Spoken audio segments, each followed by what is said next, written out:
Hello दोस्तों, नमस्कार। स्वागत है एक बार फिर से आप सभी के अपने प्रिय चैनल पर। दोस्तों आपको बता दें जो अभी की सबसे बड़ी खबर आ रही है, जहां पर जो बाइडेन ने पुतिन को बताया सबसे क्रूर। कहा बुचा में जो हो रहा है वो अपमानजनक है, रशिया पर और सख्त प्रतिबंध लगाने की अमेरिका ने दे दी है बड़ी धमकी। जी हाँ दोस्तों, और इसी बीच आपको बताएंगे जहाँ रूस यूक्रेन युद्ध में बर्बरता की सारी हदें पार, बुचा में लाशों का अंबार, खोदा गया एक ही गड्ढा जिसमें इतनी ज्यादा गहराइयां थी दोस्तों कि 400 से भी ज्यादा लाशों को दफनाने की बहुत बड़ी कोशिश। आपको बताएंगे बड़ी खबर यूक्रेन से। और इसी बीच आपको बताएंगे दोस्तों जहां कश्मीरी पंडितों को आतंकियों ने मारी गोली, 24 घंटे के भीतर 4 बाहरी मजदूरों को भी बनाया गया निशाना। लेकिन दोस्तों बहुत बड़ी खबर जम्मू कश्मीर से आ रही है, आपको बताएंगे। इसी बीच बताएंगे जहां पूर्व चीफ जस्टिस गुलजार अहमद हो सकते हैं पाकिस्तान के कार्यवाहक प्रधानमंत्री। जी हाँ दोस्तों, बहुत बड़ी खबर बताएंगे आपको। और इसी बीच बताएंगे जहां जनरल नरवणे पहुंचे क्रांति युद्ध स्मारक। साथ ही दोस्तों आपको बताएंगे जहां नेपाली प्रधानमंत्री ने बीजेपी मुख्यालय जाकर रच दिया इतिहास। जी हाँ दोस्तों, मचा बवाल तो देनी पड़ी सफाई। बताएंगे दोस्तों क्या सफाई दी है नेपाली प्रधानमंत्री ने दोस्तों। और इसी बीच आपको हम बताएंगे जहां पर शिवपाल यादव के भारतीय जनता पार्टी में शामिल होने का एक और बड़ा क्लू निकलकर सामने आया है दोस्तों, आपको बताएंगे सबसे पहले। और इसी बीच आपको बताएंगे जहां पर रिजर्वेशन के बाद भी अगर नहीं मिली ट्रेन में सीट तो अब रेलवे देगा 1 लाख रुपए हर जाना। बताएंगे दोस्तों क्या है पूरी खबर, तो हर तरह की जानकारी हम आपको देने वाले हैं, तो आराम से बने रहिएगा वीडियो के अंत तक। और अभी खबरों में आगे बढ़ने से पहले हमेशा की तरह मानते हैं कि मोदी जी हैं तो हर चीज संभव है, भारतीय सेना है तो अपना देश गर्व से जी रहा है और आपको भी भारतीय होने पर शान है दोस्तों। और मानते हैं कि भारत देश नंबर 1 देश और भारत की विदेश नीति सबसे बेस्ट है। तो इस वीडियो को भी कर दीजिए लाइक, चैनल को कर दीजिए सब्सक्राइब, बेल आइकन दबाइए, साथ ही कमेंट बॉक्स में लिख दीजिएगा जय हिंद। जी हाँ दोस्तों, तो चलते हैं पहली और सबसे बड़ी खबर की तरफ, जहां पर जो बाइडेन ने पुतिन को बताया सबसे क्रूर। कहा बुचा में जो हो रहा है वो अपमानजनक है, रशिया पर और ज्यादा सख्त प्रतिबंध लगाने की दी है जो बाइडेन ने बड़ी धमकी। बता दें कि रशिया और यूक्रेन के बीच छिड़ी जंग को आज 41 दिन हो जाएंगे दोस्तों। इन 41 दिनों में रूस ने यूक्रेन के कई शहर तबाह कर दिए हैं। तो वहीं बुचा को लेकर जो खबरें निकलकर सामने आ रही हैं वो तो और हृदय विदारक है दोस्तों। वहीं इसी बीच अमेरिकी राष्ट्रपति जो बाइडेन ने कथित बुचा नरसंहार पर अपनी प्रतिक्रिया दी है। उन्होंने कहा है कि पुतिन को युद्ध अपराधी कहने के लिए मेरी आलोचना हुई, लेकिन वो एक युद्ध अपराधी है। हमें यूक्रेन को उनकी जरूरत के हथियार मुहैया कराना जारी रखना होगा, सभी जानकारी इकट्ठा करने होंगे ताकि युद्ध अपराध का मुकदमा चलाया जा सके। जो बाइडेन ने आगे कहा कि रूसी राष्ट्रपति व्लादिमीर पुतिन क्रूर हैं और बुचा में जो हो रहा है वो अपमानजनक है और हर कोई इसे देख रहा है, वो एक युद्ध अपराध है। मैं और प्रतिबंधों की मांग कर रहा हूं, उन्हें जवाबदेह ठहराया जाना चाहिए। जी हाँ दोस्तों, वहीं यूक्रेन ने रूसी सेना पर सनसनीखेज आरोप लगाते हुए कहा है कि रूस के सैनिकों ने बुचा में नरसंहार किया है। तो वहीं यूक्रेन के विदेश मंत्री ने कहा है कि रूसी सेना ISIS से बदतर है। वहीं यूक्रेनी राष्ट्रपति बुचा में लाशों के अंबार पर भड़क उठे। उन्होंने रूसी सैनिकों को कसाई और लुटेरा बताया। आपको बता दें दोस्तों दरअसल बुचा मामला क्या है। दरअसल यूक्रेन की राजधानी कीव से सटे बुचा इलाके पर रशिया ने जिस प्रकार से कब्जा किया है दोस्तों, और यहाँ पर 410 शव मिले हैं। यूक्रेन ने आरोप लगाया है कि बुचा में रूसी सेना के चेचेन लड़ाकुओं ने नरसंहार किया है। हालत ये थे कि इस इलाके में जब कई दिनों के बाद यूक्रेन की सेना दोबारा घुसी तो उससे सड़कों पर हर तरफ लाशें ही लाशें दिखाई दी और इन लाशों के हाथ पीछे से बंधे हुए थे, जिससे माना जा रहा है कि उन्हें प्रताड़ित करके गोली मारा गया था। रूस ने इन आरोपों का खंडन किया है, लेकिन बुचा से आ रही तस्वीरें दिल को दहला रही हैं दोस्तों। और आपको बता दें कि बुचा के एक चर्च में दोस्तों गड्ढे खोदे जा रहे थे काफी अंदर तक, जिसमें एक बार में सारे शवों को डाल करके उनको दफन किया जा सके। बहुत बुरी स्थिति दोस्तों यूक्रेन से निकलकर सामने आ रही है। ऐसे में आपकी क्या राय होगी कमेंट करके जरूर बताइएगा। अगर आप भी मानते हैं दोस्तों या तो रशिया के सैनिकों ने ऐसा सच में किया होगा या फिर कहीं ना कहीं अमेरिका और नाटो मिलकर दोस्तों पूरे दुनिया में रूस के प्रति भड़काने को लेकर दोस्तों ये द्वेष फैला रहे हो। आपकी इस पर क्या राय है दोस्तों, आपकी निजी क्या विचार है कमेंट में जरूर लिखकर बताइएगा। बढ़ते अगली और बड़ी खबर की तरफ दोस्तों, जहां जम्मू कश्मीर से बड़ी खबर, कश्मीरी पंडित को आतंकियों ने गोली मारी। जी हां दोस्तों, और ये 24 घंटे के भीतर 4 बाहरी मजदूरों को भी निशाना बनाया गया। जी हां दोस्तों, जम्मू कश्मीर के शोपिया जिले में आतंकवादियों ने सोमवार शाम एक कश्मीरी पंडित पर फायरिंग कर दी। घायल को गंभीर हालत में श्रीनगर के आर्मी अस्पताल में भर्ती कराया गया है। सूचना मिलते ही मौके पर पहुंचे सुरक्षा बलों ने इलाके में नाकाबंदी करके सर्च ऑपरेशन शुरू कर दिया है। जानकारी के मुताबिक दक्षिणी कश्मीर के शोपिया जिले चित्रा गांव में सोमवार शाम आतंकवादियों ने कश्मीरी पंडित सोनू कुमार बलजी पर फायरिंग कर दी। इस हमले में बलजी को 3 गोलियां लगी हैं। गंभीर हालत में घायल को श्रीनगर के अस्पताल इलाज के लिए लेकर जाया गया है। पेशे से मेडिकल स्टोर संचालक सोनू कुमार बलजी ने कश्मीर से पंडितों के विस्थापन के दौरान भी घाटी नहीं छोड़ी थी। बलजी पिछले 30 साल से कश्मीर में रह रहे थे। जी हां दोस्तों, ऐसे में आपको बता दें, इसके अलावा घाटी में पिछले 24 घंटों के दौरान आतंकवादियों ने 7 लोगों को और गोली मारी और इन घटनाओं में पुलवामा में 4 गैर स्थानीय मजदूर, श्रीनगर में सीआरपीएफ जवान और अब शोपिया में एक कश्मीरी पंडित घायल हुए हैं। जी हां दोस्तों, ऐसे में अगर आप भी मानते हैं कि कश्मीरी पंडितों को सुरक्षा देनी चाहिए दोस्तों, तो अपनी राय सुझाव जरूर दीजिएगा। अगली खबर की बात करें, जहां सुप्रीम कोर्ट में आज भी जारी रहेगी सुनवाई। इमरान खान करेंगे देशद्रोहियों के खिलाफ प्रदर्शन। जी हां दोस्तों, इमरान खान की पाकिस्तान तहरीक इंसाफ पार्टी ने कहा है कि प्रधानमंत्री उन देशद्रोहियों के खिलाफ एक प्रदर्शन करेगी जो विदेशी साजिशों का हिस्सा है। जी हां दोस्तों, इसी बीच आपको बता दें, पूर्व चीफ जस्टिस गुलजार अहमद हो सकते हैं पाकिस्तान के कार्यवाहक प्रधानमंत्री। इमरान खान ने खुद किया है इनको नॉमिनेट। जी हां दोस्तों, पाकिस्तान की राजनीति में जारी सियासी गहमा गहमी के बीच इमरान खान के नेतृत्व वाली पार्टी पाकिस्तानी तहरीक इंसाफ ने कार्यवाहक प्रधानमंत्री बोले तो केयर टेकर पीएम पद के लिए पूर्व मुख्य न्यायाधीश गुलजार अहमद को नामित किया है। इसकी जानकारी पीटीआई नेता फवाद चौधरी ने ट्वीट करके दी है। दोस्तों, आप चौधरी फवाद हुसैन का ये ट्वीट देख पा रहे होंगे। दरअसल पाकिस्तान के राष्ट्रपति आरिफ अलवी ने इमरान खान को पत्र लिखकर कहा था कि कार्यवाहक प्रधानमंत्री के तौर पर नियुक्ति के लिए कोई योग्य नाम सुझाएं। राष्ट्रपति अलवी ने निवर्तमान नेशनल असेंबली में विपक्ष के नेता शाहबाज शरीफ को भी इसके बारे में पत्र लिखा था और योग्य नाम सुझाने का प्रस्ताव देने को कहा था। जब तक कार्यवाहक प्रधानमंत्री की नियुक्ति नहीं हो जाती तब तक इमरान खान ही प्रधानमंत्री बने रहेंगे। अगली बड़ी खबर की बात करें दोस्तों, जहां इमरान खान पर फिर संकट के बादल, अब पीटीआई नेता ने ही दे दी भंडा फोड़ की धमकी। बुशरा बीवी से जुड़े हैं इसके तार। जी हां दोस्तों, विश्वास प्रस्ताव के संकट से बचे पाकिस्तानी पीएम इमरान खान के सामने नई परेशानी खड़ी होती दिखाई दे रही है। पाकिस्तान तहरीक इंसाफ के फाइनेंसर अलीम खान ने पीएम इमरान खान पर भ्रष्टाचार के आरोप लगाए हैं। इस दौरान उन्होंने भ्रष्टाचार से जुड़े कई सबूत होने का दावा भी किया है। उन्होंने पीएम खान को टीवी डिबेट में आने की चुनौती भी दी है। रविवार को ही नेशनल असेंबली में डिप्टी स्पीकर ने खान के खिलाफ दाखिल अविश्वास प्रस्ताव को खारिज कर दिया था। जी हां दोस्तों, इसी बीच आपको बता दें, जहां सिंगापुर दौरा करांजी युद्ध स्मारक पर पहुंचे जनरल एमएम नरवणे जी द्वितीय विश्व युद्ध के शहीदों को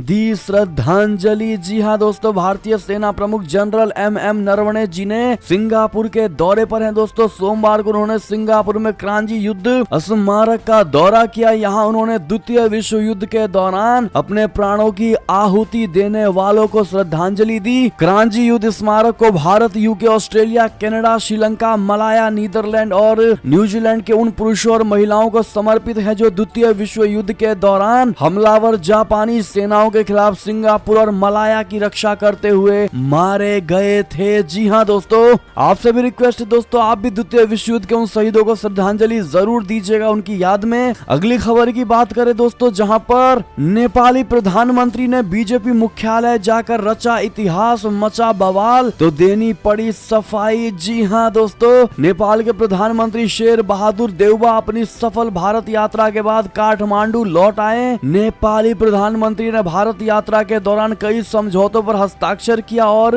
भारत की सांस्कृतिक राजधानी कहे जाने वाले शहर वाराणसी का भी दौरा किया। हालांकि इस यात्रा के दौरान शेर बहादुर देउबा के जिस कदम की नेपाल में सबसे ज्यादा चर्चा हो रही है वो है भारत में सत्तारूढ़ बीजेपी के नई दिल्ली स्थित मुख्यालय जाना। देउबा पहले ऐसे नेपाली प्रधानमंत्री हैं जो भारत में किसी राजनीतिक दल के कार्यालय गए आए हैं। जी हां दोस्तों, पीएम देवबा के बीजेपी कार्यालय जाने पर देश में विरोध के स्वर उठने लगे हैं और इसे नेपाल के चीन समर्थक वाम दलों से जोड़कर देखा जाने लगा। इसके बाद सत्तारूढ़ नेपाली कांग्रेस को सफाई देनी पड़ी है। नेपाल के विदेश मंत्री नारायण खड़का ने देवबा के बीजेपी कार्यालय जाने का बचाव किया और कहा कि नेपाल के प्रधानमंत्री नेपाली कांग्रेस के अध्यक्ष के नाते बीजेपी के कार्यालय गए थे। खड़का ने कहा कि देवबा ने बीजेपी के मुख्यालय का दौरा नेपाली कांग्रेस के अध्यक्ष के नाते किया था, वो वहां पर प्रधानमंत्री के रूप में नहीं थे। इस यात्रा का मकसद दोनों दलों के बीच रिश्ते बेहतर बनाना था। नेपाली कांग्रेस दुनिया के अन्य देशों के राजनीतिक दलों से भी इस तरह के संबंधों का विस्तार कर रही है। जी हां दोस्तों, ऐसे में आपकी क्या राय होगी देवबा को लेकर कमेंट में जरूर बताइएगा। अगली बड़ी खबर की बात करें जहां राजस्थान से बड़ी ही चौंकाने वाली खबर आ रही है। जैसलमेर में भारतीय वायुसेना का मानव रहित विमान हुआ क्रैश,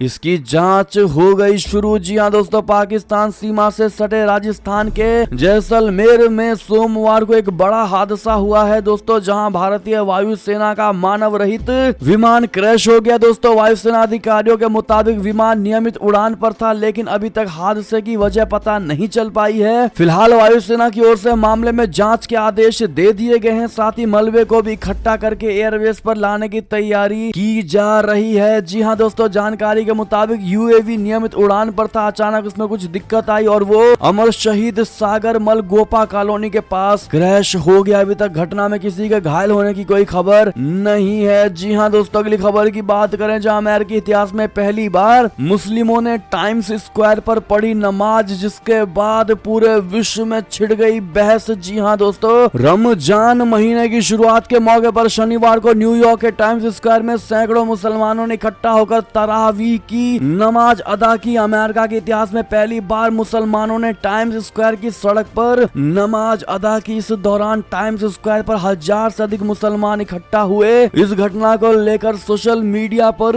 बहस शुरू हो गई। कई लोग टाइम्स स्क्वायर पर नमाज पढ़ने का समर्थन कर रहे हैं, तो ज्यादातर लोग इसका विरोध करते नजर आए हैं। जी हाँ दोस्तों, आप क्या कहते हैं इसमें बताइएगा जरूर। क्या टाइम्स स्क्वायर नमाज पढ़ने के लिए है दोस्तों? आपकी अपनी निजी क्या राय होगी कमेंट में जरूर बताइएगा। अगली बड़ी खबर की बात करें जहां पर पाकिस्तान पर हुकूमत करने के लिए विपक्ष ने 20 से 25 करोड़ में सांसदों को खरीदा। जी हां दोस्तों, इमरान खान ने लगाया एक गंभीर आरोप।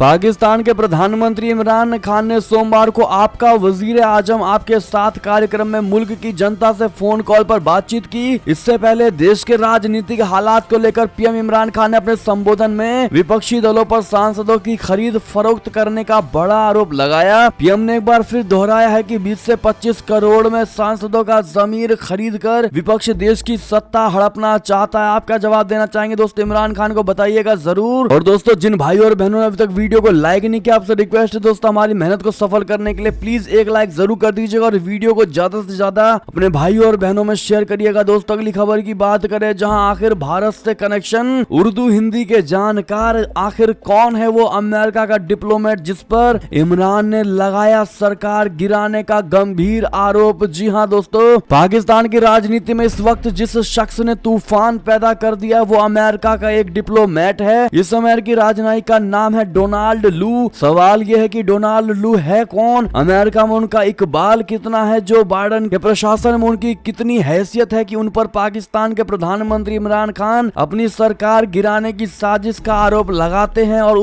उनके इस आरोप को पाकिस्तानी मीडिया सियासतदान हाथों हाथ लेते हैं। जी हां दोस्तों, आपको बता दें डोनाल्ड लू ने भारत में लंबी कूटनीतिक पारी खेली है। दोस्तों, साल 2010 से 13 के बीच में भारत में अमेरिका के डिप्टी चीफ ऑफ मिशन रहे हैं। फिर 2009 से 2010 के बीच में भारत में अमेरिका के चार्ज दी अफेयर्स भी रहे हैं। दोस्तों, अपने करियर के शुरुआती दिनों में डोनाल्ड लू मध्य एशियाई और दक्षिण कॉकेशस मामले के ऑफिस में डिप्टी डायरेक्टर रहे। यहाँ उनकी पारी 2001 से 2003 के बीच रही है, यानी कि दोस्तों मजे हुए खिलाड़ी हैं डोनाल्ड लू। जी हाँ दोस्तों, अगली बड़ी खबर की बात करें जहां पर लंदन में पाकिस्तान के पूर्व पीएम नवाज शरीफ के दफ्तर पर फिर हमला, नकाब पोश गुंडे, गाड़ियों में इमरान खान के झंडे। जी हाँ दोस्तों, पाकिस्तान की सियासत में लगी आग का धुआं ब्रिटेन की राजधानी लंदन तक उठता दिखाई दे रहा है। दोस्तों, प्रधानमंत्री इमरान खान के खिलाफ विपक्षी दलों के अविश्वास प्रस्ताव के खारिज होने के बाद से लंदन में रह रहे पूर्व पीएम नवाज शरीफ के दफ्तर स्तर पर हमला किए जाने की बात सामने आई है। प्राप्त जानकारी के मुताबिक 15 से 20 की संख्या में नकाबपोशों ने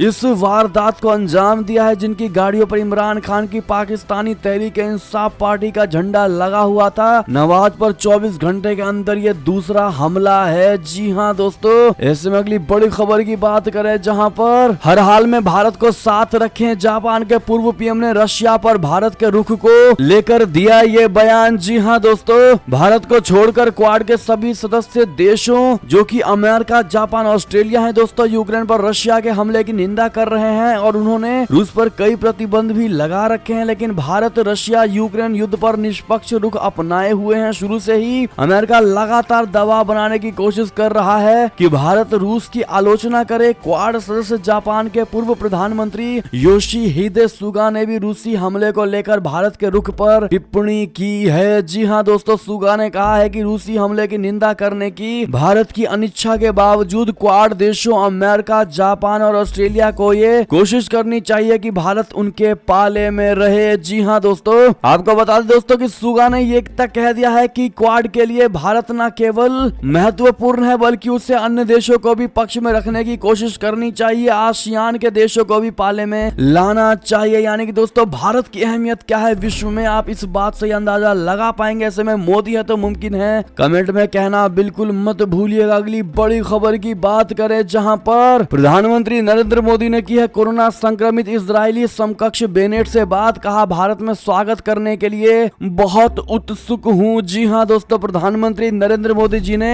सोमवार को कोरोना वायरस से संक्रमित हुए इजराइल के प्रधानमंत्री नफ्ताली बेनेट से बात की। इस दौरान उन्होंने बेनेट से उनके स्वास्थ्य के बारे में जानकारी ली। बेनेट ने कहा कि वो कोविड से ठीक होने की प्रक्रिया में है। दोनों नेताओं ने हालिया वैश्विक घटनाओं पर चर्चा की और विभिन्न क्षेत्रों में भारत इजराइल सहयोग की भी समीक्षा की। पीएम मोदी ने कहा कि हम अपनी चर्चा को जारी रखने के लिए जल्द ही बेनेट का भारत में स्वागत करने के लिए उत्सुक हैं। जी हाँ दोस्तों, आपको बता दें कि नफ्ताली बेनेट 3 अप्रैल को भारत दौरे पर आने वाले थे, लेकिन कोरोना संक्रमित होने के चलते उनकी यात्रा टाल दी गई। पीएम मोदी के निमंत्रण पर वो 3 से 5 अप्रैल तक के लिए भारत आने वाले थे। जी हाँ दोस्तों, अगली बड़ी खबर की बात करें उससे पहले get well soon Naftali Banerjee जरूर कह दीजिएगा। बात करें खबर की, जहां श्रीलंका में आर्थिक संकट के बीच कल सेंट्रल बैंक के गवर्नर ने दे दिया इस्तीफा। जी हाँ दोस्तों, श्रीलंका में आर्थिक संकट और आपातकाल के बीच सेंट्रल बैंक के गवर्नर ने इस्तीफा दे दिया है। अजीत निवाड कबराल ने राष्ट्रपति गोटाबाया राजपक्षे को अपना इस्तीफा सौंपा है। इससे पहले श्रीलंका में सभी मंत्रियों ने रविवार को इस्तीफा दे दिया था। जी हाँ दोस्तों, अगली बड़ी खबर की बात करें, जहां पर आखिर अमित शाह जी को कब आता है गुस्सा, संसद में गृह मंत्री ने किया बड़ा खुलासा। जी हाँ दोस्तों, केंद्रीय गृह मंत्री अमित शाह ने सोमवार को लोकसभा में तृणमूल कांग्रेस सांसद सुदीप बंदोपाध्याय की एक टिप्पणी पर कहा कि वो कभी भी किसी को नहीं डांटते हैं और ना ही गुस्सा होते हैं, लेकिन कश्मीर का सवाल आता है तो गुस्सा आ जाता है। जी हाँ दोस्तों, जब तृणमूल कांग्रेस सांसद सौगत राय ने कहा कि इस तरह के किसी मैनुअल का मसौदा उन्होंने नहीं देखा है, तो अमित शाह ने कहा नहीं देखेंगे क्योंकि आप सरकार में नहीं है, सरकार अभी बना रही है। आप सरकार में होते तो जरूर देखते। मैं आपको अग्रिम रूप से आश्वस्त करने के लिए ये बात कह रहा हूँ। जी हाँ दोस्तों, इस पर सदन में तृणमूल कांग्रेस के नेता सुदीप बंदोपाध्याय कहते हुए सुने गए कि आप जब दादा सौगत राय को बोलते हैं तो डांट कर बोलते हैं। इसके जवाब में अमित शाह ने मुस्कुराते हुए कहा नहीं नहीं, मैं कभी किसी को नहीं डांटता हूँ, मेरी आवाज जरा ऊंची है, ये मेरा मैन्युफैक्चरिंग डिफेक्ट है। जी हाँ दोस्तों,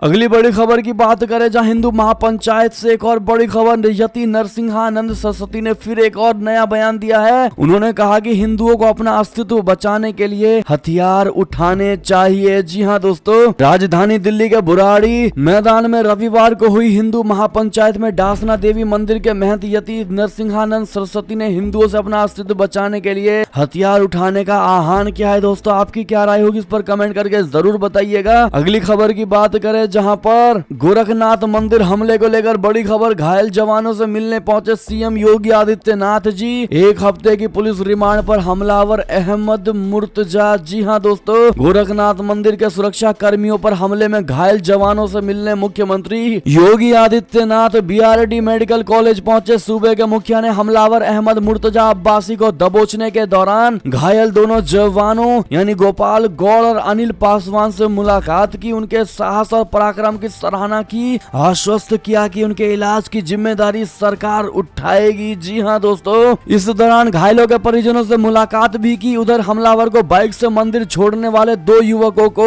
एटीएस ने महाराजगंज जिले से उठाया है। दोनों संदिग्ध बताए जा रहे हैं। पीएसी के इन आरक्षियों और नागरिक पुलिस के आरक्षी अनुराग राजपूत के लिए 5 लाख रुपए इनाम की घोषणा मुख्यमंत्री ने सोमवार दोपहर में ही कर दी थी। अगली बड़ी खबर की बात करें, जहां पर शिवपाल यादव के भाजपा में जाने का एक और संकेत, भगवान रामचरित और संस्कार, इस ट्वीट से फिर चढ़ा सियासी पारा। जी हाँ दोस्तों, पिछले कई दिनों से भारतीय जनता पार्टी में शामिल होने चल रही अटकलों के बीच प्रगतिशील समाजवादी पार्टी के अध्यक्ष शिवपाल यादव ने एक ट्वीट किया। सोमवार सुबह किए गए इस ट्वीट में शिवपाल यादव ने रामायण की चौपाई के साथ भगवान राम को परिवार, संस्कार और राष्ट्र निर्माण की सर्वोत्तम पाठशाला बताया है। इस ट्वीट के बाद एक बार फिर से ये संकेत मिल रहे हैं कि शिवपाल यादव पर भगवा रंग चढ़ने लगा है। जी हाँ दोस्तों, आप शिवपाल सिंह यादव का ये ट्वीट देख ही पा रहे होंगे। जी हाँ दोस्तों, ऐसे में शिवपाल यादव को बीजेपी ज्वाइन कर लेनी चाहिए। क्या कहते हैं आप लोग? हाँ या ना में जवाब जरूर दीजिएगा। अगली खबर की बात करें, जहां फ्लैट खाली करने के नोटिस के बाद कांग्रेस पर लगेगा 3 करोड़ रुपए का फाइन, कहा 15 अप्रैल तक करेंगे खाली। जी हाँ दोस्तों, साथ ही अगली खबर की बात करें, जहां राज ठाकरे के घर जाकर मिले नितिन गडकरी, ठाकरे परिवार से रिश्तों पर कही ये बात। जी हाँ दोस्तों, भारतीय जनता पार्टी के वरिष्ठ नेता और केंद्रीय मंत्री नितिन गडकरी ने रविवार 3 अप्रैल को महाराष्ट्र नवनिर्माण सेना के प्रमुख राज ठाकरे से मुंबई में उनके आवास पर मुलाकात की और उसे एक पारिवारिक बैठक बताया। केंद्रीय मंत्री नितिन गडकरी ने कहा कि इस मुलाकात में कुछ भी राजनीतिक नहीं था, ये एक पारिवारिक मुलाकात थी। जी हाँ दोस्तों, अगली खबर की बात करें, जहां अब झारखंड में सरकार में मची बड़ी हलचल, कांग्रेस ने दिल्ली बुलाए 4 मंत्री और प्रदेश अध्यक्ष। जी हाँ दोस्तों, झारखंड में भी गठबंधन सरकार के बीच दरार की खबरें सामने आ रही हैं। अब कांग्रेस ने प्रदेश अध्यक्ष समेत अपने कई नेताओं को 5 अप्रैल को दिल्ली तलब किया है। इस दौरान झारखंड मुक्ति मोर्चा के साथ जारी तनाव को लेकर बड़ी चर्चा हो सकती है। खबर यह है कि कांग्रेसी नेता जेएमएम के अध्यक्ष और मुख्यमंत्री हेमंत सोरेन पर पार्टी को नजरअंदाज करने का आरोप लगा रहे हैं। जी हाँ दोस्तों, अगली खबर की बात करें, जहां पर लालू प्रसाद यादव की जमानत पर लटक गई तलवार, सुनवाई के लिए सुप्रीम कोर्ट हुआ तैयार। जी हाँ दोस्तों, सुप्रीम कोर्ट ने लालू यादव की जमानत को चुनौती देने वाली याचिका को स्वीकार कर लिया है। अदालत की ओर से जल्द ही इस मामले की सुनवाई की जाएगी दोस्तों। और इसी बीच आपको बता दें, जहां रिजर्वेशन के बाद भी नहीं मिली ट्रेन में सीट, अब रेलवे देगा 1 लाख रुपए हर जाना। जी हाँ दोस्तों, रिजर्वेशन होने के बावजूद सीनियर सिटीजन को सीट न देना भारतीय रेलवे को भारी पड़ गया। उपभोक्ता आयोग ने रेलवे को पीड़ित यात्री को 1 लाख रुपए हर जाना देने का आदेश दिया है। मामला करीब 14 साल पुराना है। बिहार के रहने वाले इंद्रनाथ झा को रिजर्वेशन के बावजूद सीट नहीं दी गई थी। उन्हें दरभंगा से दिल्ली की यात्रा खड़े होकर करनी पड़ी थी। दिल्ली के दक्षिण जिला उपभोक्ता विवाद निवारण आयोग ने इंद्रनाथ झा की शिकायत पर ईस्ट सेंट्रल रेलवे को हर्जाना देने का आदेश दिया है दोस्तों। और इसी बीच आपको बता दें, जहां सोने के दाम में मामूली गिरावट, चांदी भी हुई महंगी। रुपए की मजबूती के बीच राष्ट्रीय राजधानी दिल्ली में सोमवार को सोना 50 रुपए की गिरावट के साथ 51,483 रुपए प्रति 10 ग्राम पर बंद हुआ। HDFC सिक्योरिटीज ने इसकी जानकारी दी है। पिछले कारोबारी सत्र में सोना 51,533 रुपए प्रति 10 ग्राम पर बंद हुआ था, लेकिन सोमवार को इसके दाम में मामूली गिरावट देखी गई। जी हाँ दोस्तों, चांदी की बात करें तो चांदी 187 रुपए की तेजी के साथ 66,827 रुपए प्रति किलोग्राम पर पहुंच गई है, जो पिछले कारोबार में 66,640 रुपए ही थी। जी हाँ दोस्तों, और ऐसे में ये थी अब तक की सारी बड़ी खबरें। आपको हमारी खबर कैसी लगी? आशा करता हूँ दोस्तों बहुत अच्छी लगी होगी। अगर थोड़ी भी अच्छी लगी है तो इस वीडियो को भी अपने भाई बंधुओं में व्हाट्सएप, फेसबुक, ट्विटर के जरिए पूरे भारत में शेयर करना बिल्कुल मत भूलिएगा दोस्तों। और अभी कर दीजिए इस वीडियो को लाइक, चैनल को कर दीजिए सब्सक्राइब, बेल आइकन दबाइए, साथ ही कमेंट बॉक्स में लिख दीजिएगा जय हिंद, जय भारत। तो मिलते हैं आपसे अगली बड़ी खबर में दोस्तों। तब तक अपना ख्याल रखिएगा। आप सभी का बहुत बहुत धन्यवाद साथ देने के लिए, साथ बने रहने के लिए। और खबरों का सिलसिला लगातार हमारे चैनल पर जारी है, तो अपडेट रहना बिल्कुल मत भूलिएगा। अगले खबर का इंतजार करिएगा। मिलते हैं अगली खबर में। जय हिंद, जय भारत, जय श्री राम, वंदे मातरम, हर हर महादेव।